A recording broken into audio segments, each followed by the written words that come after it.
Ce qui est important dans un premier temps, c'est vraiment d'avoir une constance dans la routine du dodo. Une constance dans le temps. Ce que ça veut dire simplement qu'on doit respecter une heure l'heure du coucher de votre enfant.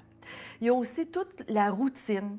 Alors, le rituel qui est exercé dans la routine est aussi très important parce que votre enfant, ça va lui permettre d'anticiper ce qui s'en vient dans chaque étape de la routine.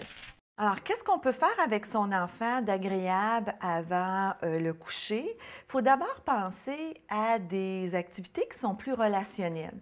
Alors, qui mettent l'enfant et son parent en relation, en contact. Ça, c'est une première chose. Et je vous dirais aussi de faire choisir son enfant ce qu'il a le goût de faire avec vous. Alors, c'est des choses, c'est sûr, qui n'amènent pas nécessairement beaucoup de bruit, ni de grande motricité qui amènerait d'une part plus l'agitation. C'est important aussi de savoir que quand mon enfant, je le mets au lit ou j'exerce une routine, on dit souvent que l'enfant dort comme il s'endort. Alors, ce que ça veut dire, si mon enfant, je le prends et je le berce jusqu'à temps qu'il dorme, s'il se réveille, il va appeler encore ces bras-là pour pouvoir retomber dans le sommeil. Donc, on essaye le plus possible de rendre la routine autonome.